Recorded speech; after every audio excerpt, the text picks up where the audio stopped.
여러분들 사도행전 강해 설교로 21장까지 왔는데 3차 전도여행까지 오느라고 힘드셨죠? 배멀리 많이 하셨죠? 어쩌셨어요, 여러분들? 그래서 사도행전 강해는 잠시 오늘까지 하고 다음 주부터는 다른 본문을 또 하겠습니다. 여러분 남겨놨다가 22장부터는 좀 남겨놨다가 또 다시 이어도록 그렇게 하겠습니다.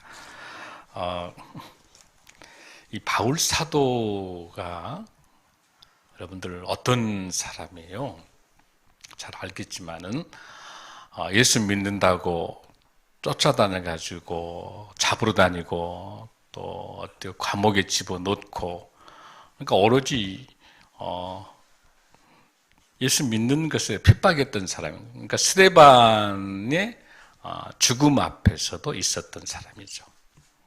그러다가 이제 그 예루살렘에서 한 225km 정도 떨어져 있는 곳이죠. 다메섹에 가서 거기서 우리 예수님을 만나게 되잖아요. 만나서 완전히 바울이 변화가 되는 거죠. 변화가 돼서 이제 본격적으로 하나님의 사람이 되는 거죠. 그래서 바로 아라비아로 가가지고 한 3년 정도 기도 생활을 하는 거예요. 다시 또 한 10년 정도 자기 고향 길리기에 있는 다소라고 하는 그 고향에 가서 성경 공부를, 또 하나님 말씀 공부를 한 10년 정도 해요. 그러게 있던 고향에 있었던 그 사도 바울을 너무너무 아까운 인재잖아요. 하나님을 말씀에 잘 훈련받는, 정말 예수 그리스도로 몸부림치는, 그러나 하나님께서 바로 쓰지 않고 3년 동안 기도하고 10년 동안 성경 공부를, 말씀을 잘 준비되고, 지도자를 쓰실 때 바로 쓰질 않아요. 준비된 사람들. 그랬더니 바나바가 데리러 가죠. 바나바와 같이 1년 동안 또 목회를 또 같이 해요.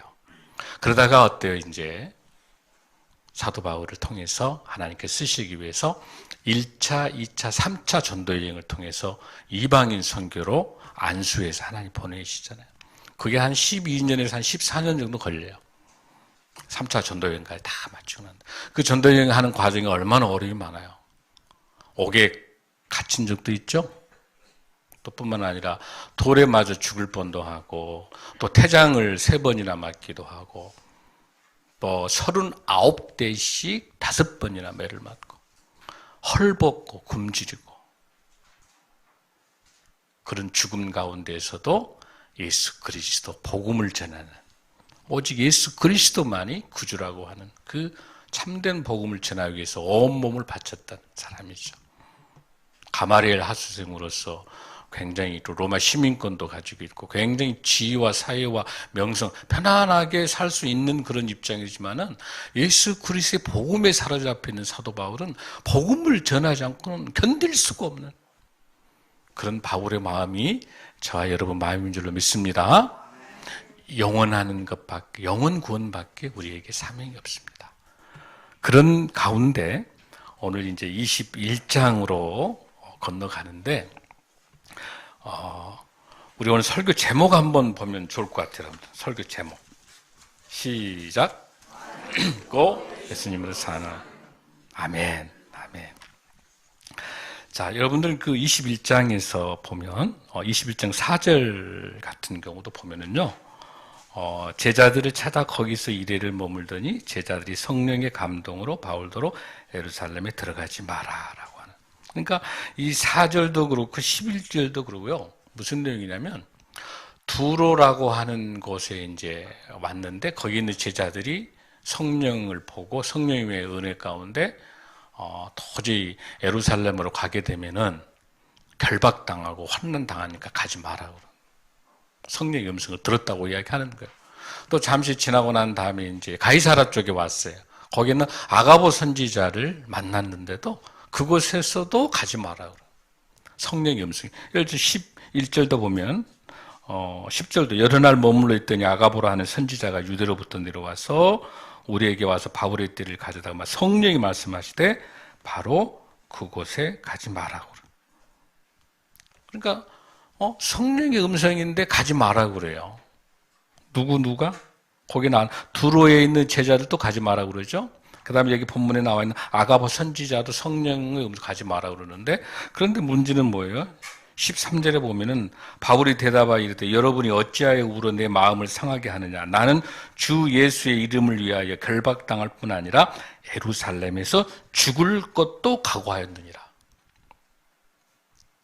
여러분, 어떤 성령님의 음성은 가지 말라고 해. 거기 가면 결박당하고 죽으니까. 그런데 또 바울에게 있는 성령은 가라고 그래요. 성령님이 이렇게 다 목소리가 다를까요, 여러분들? 중요한 문제가 있어요.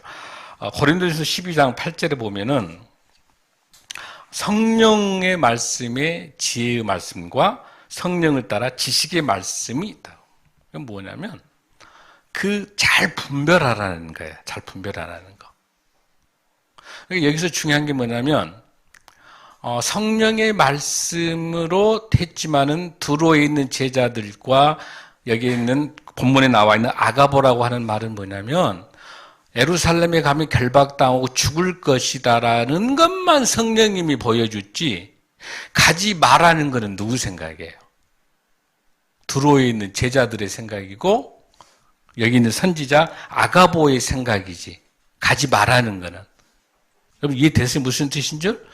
예루살렘에 가게 되면 핍박받고 거기에 가면 감옥에 막 갇히고 결박받고 환난 당하니까 환난 당한다고 하는 것만. 여러분 본문 한번 보겠어요? 21절 여러분들 4절 한번 봐요. 시작. 제자들을 찾아 거기서, 본문에 올라 있죠? 시작. 제자들을 찾아 거기서 이래를 머물더니 그 제자들이 성령의 감동으로 바울더러 예루살렘에 어때? 들어가지 말라 하더라. 누가? 성령의 감동으로예요. 다시 여러분 11절도 한번 읽어봐요. 11절도 시작.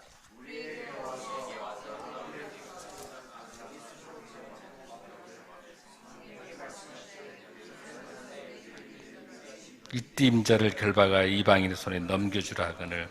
이것도 누가 말을 해요? 성령이 말씀하는 거란 말.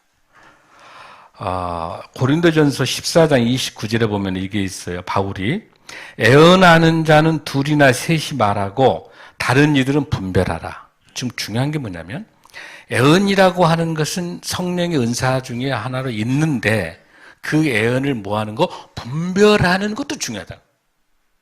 그러니까 애언이 능사가 아니에요. 애언 자체가 거짓 애언도 있어요. 사탄을 통해서.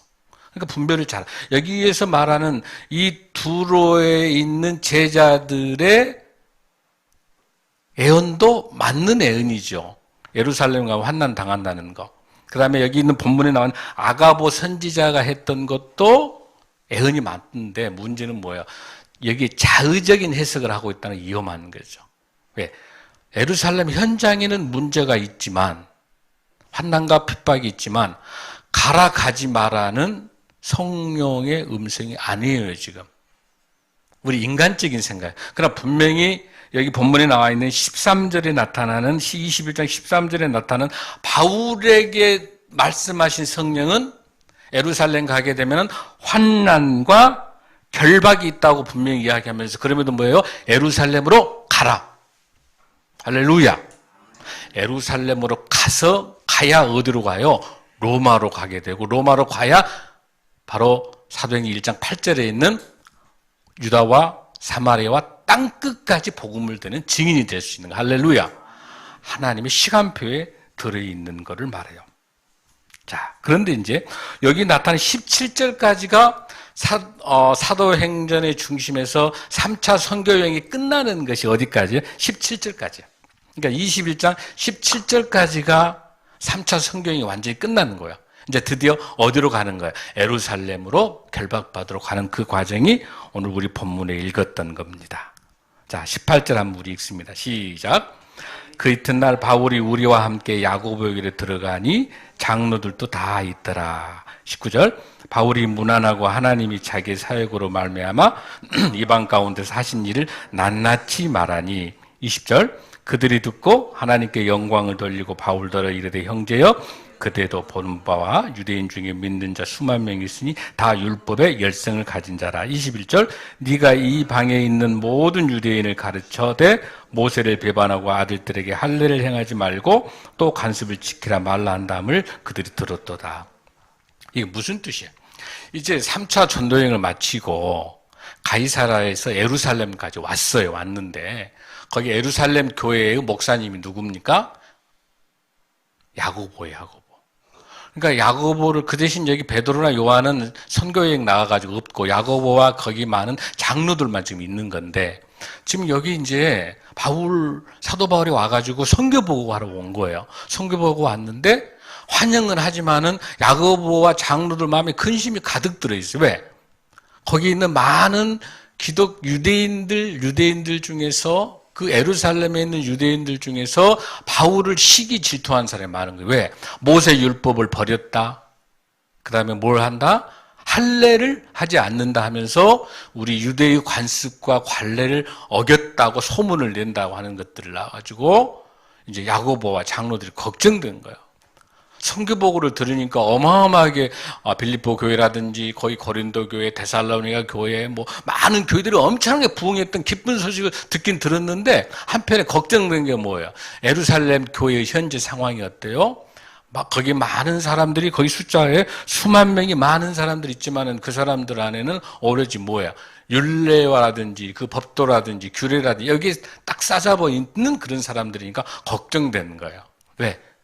사도 바울을 죽이라 하는 것이니까. 그래서 야고보가 이제 거기에 대해서 제안을 하는 거예요. 이렇게 제안을 해요. 자, 22절 시작. 그러면 어찌할꼬? 그들이 필연 그대가 온 것을 들으니 우리가 말하는 대로 해라. 서운한 네 사람이 우리에게 있으니. 그러니까 지금 야고보 목사님이 지금 사도 바울에게 권면하는 거야. 너희 선교보고는 잘 들었다. 그러나 너가 지금 굉장히 위험하다. 그러니까 서운한 네 사람이 우리에게 있으니 24절 시작. 그들을 데리고 함께 결례를 행하고 그들을 위하여 비용을 내어 머리를 깎게 하라. 그러면 모든 사람이 그에 대해서 들은 것이 사실이 아니고 그대도 율법을 지켜 행하는 줄을 알게 하라. 예루살렘 상황이 무슨 뜻이냐면 4명의 이제 결례를 받아야 할 사람이 우리 성도 중에 4명이 있으니까 사도 바울 네가 지금 성전에 가서 그 대신 비용도 다 네가 내서 거기 가서 결례의식을 가져라. 그런다면은 그런 소문이 헛소문일 것이니까 문제가 없을 것이다. 근데 지금 바울 입장에는 기가 막히죠. 왜? 예수 그리스도를 주라 시인하고 주님을 내 구주로 했을 때 구원받잖아요. 율법으로 구원받는 게 아니잖아요. 그것이 율법으로 구원받지 않는다고 해서 이방인들에게 가서 그렇게 설파했는데 여기 와서는 어때요? 또 율법을 지키라고 말하는. 그러니까 이율배반적이잖아요. 바울은 깝깝한 거예요. 사실 예루살렘 교회 무시해도 좋아요. 그냥 이방인 속에 안디옥 교회만 발전시키면 되잖아요. 예루살렘 교회 하든지 말든지. 그래요, 안 그래요, 여러분들? 기가 막힌 거예요. 율법을 지켜야만이 구원받는 식으로 말을 하니까 깝깝하잖아요. 그런데 바울 입장에서는 어때요, 여러분들? 안 할 수도 없고 할 수도 없고 정말 진퇴양난했지만 우리 인생도 여러분 이런 인생이 많이 있어요. 도저히 이해가 안 되는 건데 그 공동체를 위해서는 안 할 수도 없고 또 하기는 또 이게 문제가 되는 거예요. 여러분 우리 인생에서요 인간관계 훈련에 이런 게 있어요. 30분 정도 시간을 주고 문제를 이제 냈어요. 문제 내서 한 7명 정도가 그 문제를 맞춰서 30분에 답을 해야 되는데 어느 한 사람 중에 하나가 계속 반대해가지고 만장일치가 돼야 이 문제가 해결이 되는 거예요. 근데 여기서 7명 중에 6명이 답을 맞췄어요. 근데 한 사람이 계속 고집을 부리는 거예요. 근데 시간은 다 28분, 29분, 30분 땡 했는데 못 한 거예요. 근데 그 한 사람 때문에 그 문제를 못 푸는 원인이 뭐냐면 그 한 사람 중에 답을 낸 그 사람이 너무 강력히 주장하고 그러니까 성질이 나는 거예요. 엇가심에 내가 뭘 이 답을 해? 내가 뻔히 저 사람이 말 6명이 답임에도 불구하고 자기 자존심, 자기 고집 보면서 자기를 무시당한 것 같으니까 자기가 만장일치 안 해줘 버리는 거예요. 그래가지고 그 팀이 졌어요. 우리 이런 상황 많아요. 중요한 건 뭐냐면 어떤 일을 할 때 이기고 옳고 바른 일을 하는 것이 지도자가 아니에요. 옳고 바른 일이지만 그 일을 그 함께하는 공동체가 이해하고 설득할 수 있도록 해가지고 만장일치까지 만들어내야 지도자지, 옳고 바른 일만 주장한다 해서 능사가 아니에요. 교회도 마찬가지죠. 일이 옳은 일이에요? 바른 일이에요? 그러나 내 목소리를 내면서 끝까지 가면서 함께하지 않는 것은 지도자가 아니에요. 우리나라도 이렇게 어려운 이유가 뭐냐면 옳은 일이에요. 검찰 개혁하고 다 옳은 일이에요. 필요해요. 그러나 그게 중요한 게 아니라 모든 국민들이 동의할 수 있도록 이해하고 설득시켜서 그 문제가, 그 나라가 갈라지지 않게 해야, 보수와 진보가 갈라지지 않게 해야 지도자지, 이렇게 갈라놓는 거는 아무리 옳은 일이고 바른 일이지만 그건 지도자가 아니다는 거예요. 할렐루야. 사도 바울도 마찬가지. 지금 상황이, 지금 사도 바울은 뭐냐면 이방인 선교도 굉장히 중요해요. 그러나 만약에 이 문제를 율법에 대한 이 행위에 대해서 지금 야고보가 제안하는 것을 안 듣고 한다면 엄청나게 예루살렘 교회가 분파가 생겨서 깨지게 생긴 거예요. 그러니까 오직 중요한 건 사도 바울의 마음속에는 오직 예수 그리스도의 사랑, 오직 복음에 대한 거 하나밖에 없는 거야. 바울이 내 자존심이 상하고 내가 어떻게 되고 내가 이랬다 저랬다 평가받고 이렇게 아니라 어떻게 하면 이 공동체가 깨지지 않도록, 예루살렘 교회가 깨지지 않도록 여기에 하나의 신경을 쓰고 있는 거예요. 이게 뭐예요? 바로 하나님이 주신 은사 중에 지혜의 은사인 줄로 믿습니다. 예수원의 대천덕 신부님이 이런 이야기 한 적이 있어요. 지혜의 은사와 사랑의 은사, 지혜의 은사와 지식의 은사는 같은데 차이점은 어디가 있느냐? 사랑의 문제라는 거예요. 지식에 대한 은사와 지혜의 은사는, 지혜의 은사에는 사랑이 있다는 거예요. 내가 똑똑하고 잘나니까 주장할 수 있어요. 그러나 이 문제가 이렇게 결론이 나오지 않도록 연합하고 설득하고 함께 공동체를 살릴 수 있는 길은 사랑밖에 없는 줄로 믿습니다. 사랑만이 율법의 완성입니다. 할렐루야. 지금 현재 이 예루살렘 교회는 율법 하고 있지만 그 율법을 완성시킬 수 있는 것은 뭐이다? 사랑밖에 없다는 거예요. 즉 사랑밖에 없는 그 사랑에 들어있는 은사가 무슨 은사예요? 지혜의 은사인 줄로 믿습니다. 그래서 바울은 여기서 지혜를 얻습니다. 하나님 어떻게 할까요? 성령님 어떻게 할까요?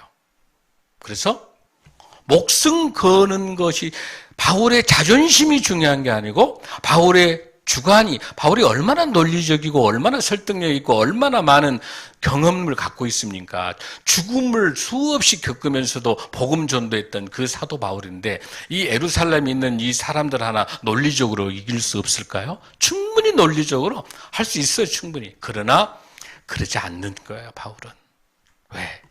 예루살렘에 있는 그 한 명 한 명의 영혼이 다치지 않도록, 오직 하면 야고보 목사님이 권면했겠느냐, 장로들이 권면했겠느냐 하면서 한 번 더 사도 바울은 깊숙이 생각하면서 그거를 실천하게 됩니다. 자, 그 본문이 한번 25절 한번 읽습니다. 시작. 주를 믿는 이방인에게는 우리가 우상의 제물과 피와 목매어 죽인 것과 음행을 피할 것을 결의하고 편지하였느라 하니. 26절. 바울이 이 사람들을 데리고 이튿날 그들과 함께 결례를 행하고 성전에 들어가서 각 사람을 위하여 제사 드릴 때까지 결례 기간이 만기되는 것을 신고하니라. 할렐루야. 사도 바울은 말도 안 되는 거지만, 왜냐하면 율법을 지키는 것이 중요하고 지키지 않는 것이 안 중요하다고 말한 적이 한 번도 없어요. 그냥 중요한 거는 예루살렘 교회는 뭐의 번산이에요? 유대교의 번산이기 때문에 그것은 어때요, 여러분들? 당연히 모세 율법을 지키겠죠, 삶 속에서. 그러니까 그거 별로 안 중요한 거예요, 그냥. 오히려 어땠죠, 여러분들? 사도행전 18장에 보면 18절에 보면 뭐가 있냐면 갱그리아 지역에서 사도 바울도 뭐예요? 나시린처럼 머리를 깎았어요. 왜? 자기가 서운했기 때문에. 또 디모데 같은 경우도 할례하라겠죠. 왜? 유대인들을 전도하기 위해서 네가 할례해야 이야기가 되니까. 별로 안 중요한단 말이에요. 그게 별로 안 중요한 거예요. 율법의 완성이 뭐라고, 여러분들? 사랑이기 때문에 사랑으로 하는 거 별로 안 중요하거든, 나머지들은. 그래서 여기 사도 바울은 그대로 4명을 데리고 이제 성전에 들어가가지고 정결의식을 가요. 여러분, 정결의식이라는 게 뭐예요? 결례라는 게 민수기 6장에 나온 건데 뭐냐면, 이제 제사 지내기, 하나님께 제사를 지내기 전에 한 30일 동안 기간에, 그 기간 동안에 들어가기 전에 그 기간 안에는 머리를 깎지 않고 그 30일이 지난 다음에 머리를 깎고 제사를 지내는데, 가난하고 어려운 사람들에게, 돈이 좀 있는 사람들이 그 제사 지낼 수 있도록 그 비용을 대주는 게 덕이에요. 그러고 난 다음에 이제 머리를 이렇게 깎는 거고, 그리고 거기서 제사 지내는, 그게 이제 정결의식. 나는 신실한 하나님의 사람이라고 하는 거를 민수기 6장에 있는 그 규칙을 따르는 거예요. 그러니까 데리고 들어가서, 4명 데리고 가서 사도 바울이 자기 비용을 지금 대고 있는 거예요. 비용 다 대서 그대로 야고보가 말하는 것처럼 그대로 다 해주는 거예요. 왜? 뭐 때문에? 여러분들, 예루살렘에 있는 그 교회가 바울의 이 문제로 인해서 분파와 싸움이 일어나지 않도록 얼마나 지혜로워요. 할렐루야. 그런데 왜 이게 바울이 가능했겠느냐는 거예요. 바울이 왜 이게 가능했을까요, 여러분들? 자기 자존심도 버리고 자기가 논리정도 가지고 있고 충분히 대변해가지고, 아니 그냥 예루살렘 교회 성교 보고 하고 난 다음에 그냥 떠날 수 있는데. 근데 중요한 포인트가 하나 있어요. 여러분, 간증이 위험한 게 뭐냐면, 내가 하나님의 도우심을 받아서 내가 이런 일을 했다. 이 간증, 맞는 간증이에요, 틀린 간증이에요. 틀린 간증. 하나님께서 나를 들어 쓰셔서 하나님의 사역을 했다. 맞는 간증, 틀린 간증. 맞는 간증. 주인공이 하나님이셔야 돼. 예수님이 나같이 부족한 죄인을 들어 쓰셔서 하나님의 영광에서 이런 일을 했다라고 하는 것이 간증이고요. 내가 무슨 일을 했는데 하나님의 도움을 받아서 내가 이런 일을 했다는 것은 자기 자랑이야. 이건 하나님이 응답하지 않아요. 사도 바울은 성경보고 1차, 2차, 3차 할 때 사도 바울 내가 뭐 했다 하는 게 아니라 하나님께서 이 1차, 2차, 3차 선교여행을 통해서 하나님께서 이 부족한 죄인 같은 바울을 나를 들어쓰시고, 무지랭이 같은 나를 들어쓰, 죽을 수밖에 쓰레기 같은 거, 배설물밖에 안 된 나를 들어쓰셔서 수많은 영혼을 구원하기 위해서 2차 전도여행 때 마게도니아 보내서 유럽의 교회를 세울 수 있도록 바로 빌립보 교회, 데살로니가 교회, 수많은 고린도 교회 같이 아테네, 이런 모든 교회 사회를 하셨다고 고백한 그 진정한 선교 보고한 이 바울의 간절함이 왜 이게 가능했겠냐는 거예요, 여러분들. 바로 우리 본문의 말씀을 한번 보겠습니다. 고린도전서 9장 19절에서 23절까지입니다. 아니, 먼저 빌립보서 3장 7절에서 9절을 먼저 보겠습니다. 빌립보서 3장 7절 9절 시작. 그러나 무엇이든지 내게 유익하던 것을 내가 그리스도를 위하여 다 해로 여길 뿐더러. 여러분, 이 본문을요 잘 생각하면서 읽어보세요. 봉독하면 시작. 또한 모든 것을 해로 여김은 내 주 그리스도 예수를 아는 지식이 가장 고상하기 때문이라. 내가 그를 위하여 모든 것을 잃어버리고 배설물로 여김은 그리스도를 얻고 그 안에서 발견되려 함이니 내가 가진 의는 율법에서 난 것이 아니요 오직 그리스도를 믿음으로 말미암은 것이니 곧 믿음으로 하나님께로 난 의라. 할렐루야. 나의 자랑, 나의 지식, 나의 공부하는 나의 경험 아무것도 성치 않다는 거.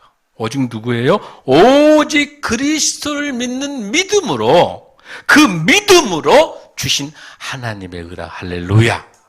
저와 여러분이 여러분의 상황과 여러분의 환경과 여러분의 경험도 물론 중요해요. 경건의 모양도 굉장히 중요해요.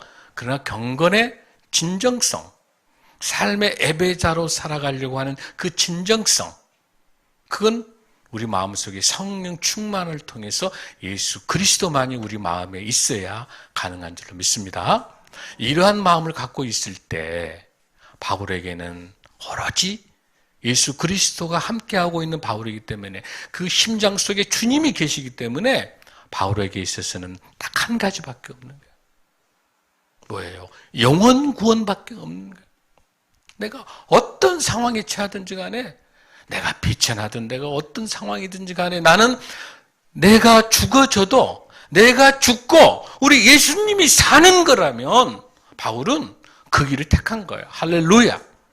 여러분, 고린도전서 9장 19절에서 23절 말씀 한번 읽겠습니다.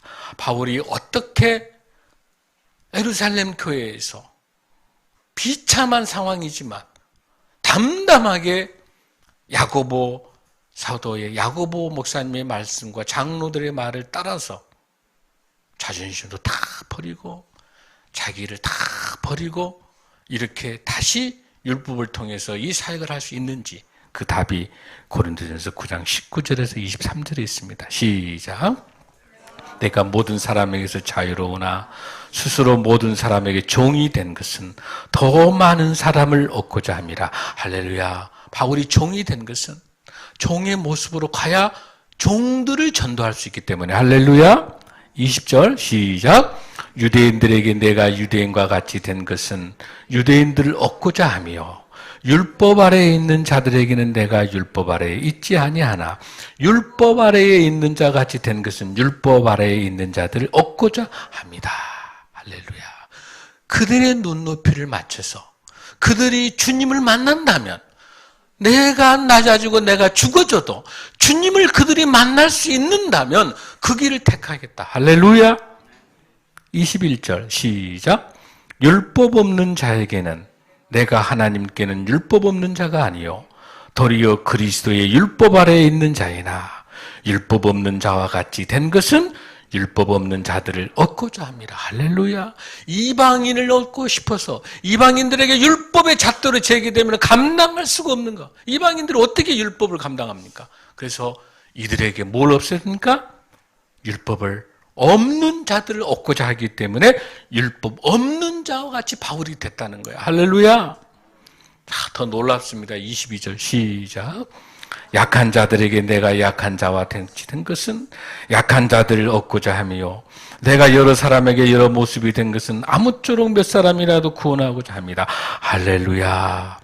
우리 엘드림 노인대학이 고아와 가부와 나그네와 독거노인과 우리 어려운 쪽방촌과 많은 어려운 분들을 더 섬기고 더 애를 써서 그들을 모시려고 하는 것은 그분들 중에서 단 한 분이라도 주님을 만나지 못하는 그러한 아픔, 그 죽음의 사탄의 길로, 죽음의 길로 가지 않도록 헌신을 다해서 우리가 영혼 구원을 위해서 그분들을 모시고 그분들에게 사랑을 베풀고 우리의 헌신을 다하는 것. 장목사가 죽어지면 어떠고 우리 장로들 권사 집사가 죽어지면 무슨 소용이야? 장로가 드러나고 목사가 드러나고 집사가 드러나는 게 중요한 게 아니라 이분들의 영혼을 구원한다면 목사, 장로, 권사 모든 우리 이런 직분들을 다 섬기는 순서대로 그분들 영혼들을 위해서 우리가 섬긴다면 그 마음이 바울의 마음인 줄로 믿습니다. 하나님께서 지금의 이 고난은 장차 놀라운 영광과 비교할 수 없다고 말합니다. 왜 바울이 이런 고난을 이길 수 있습니까? 이 비참함을 이길 수 있습니까? 장차 하나님께서 주실 영원한 고난, 영생의 고난, 그 거룩한 영광의 그 날을 하나님이 주시겠다는 그 약속의 말씀 때문에 바울은 이 세상에서 아무것도 다 폐설물같이 여길 수 있는 거. 할렐루야. 사랑하는 성도 여러분, 우리가 어렵고 힘든 우리 이웃들을 섬기고 믿지 않는 영혼들에게 복음을 전하는 거, 이거는 사도 바울의 마음처럼 그 영혼 한 분도 상하지 않도록 우리 교회 신앙생활 하다가 단 한 명이라도 떠나지 않도록. 여러분, 저와 여러분의 잘못으로 입술을 함부로 정죄하고 판단해서 그 영혼이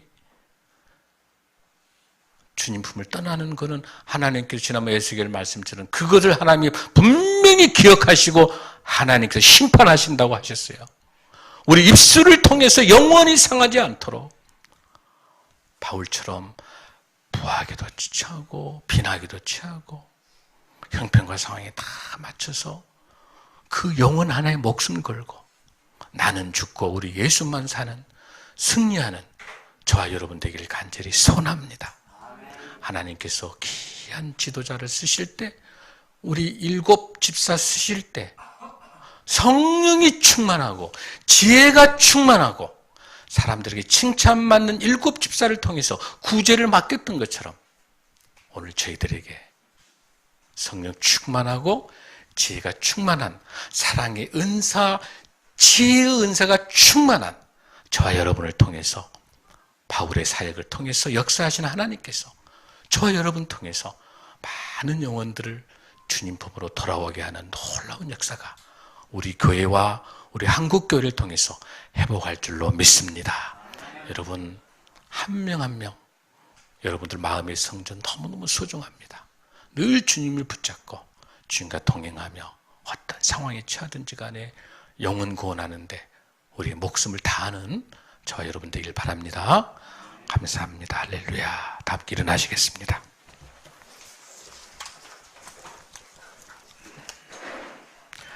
우리 기도하면 좋겠습니다. 나는 죽고 우리 예수님만 살게 하는 삶을 살도록 우리 1분간만 기도하면 통성으로 기도하겠습니다.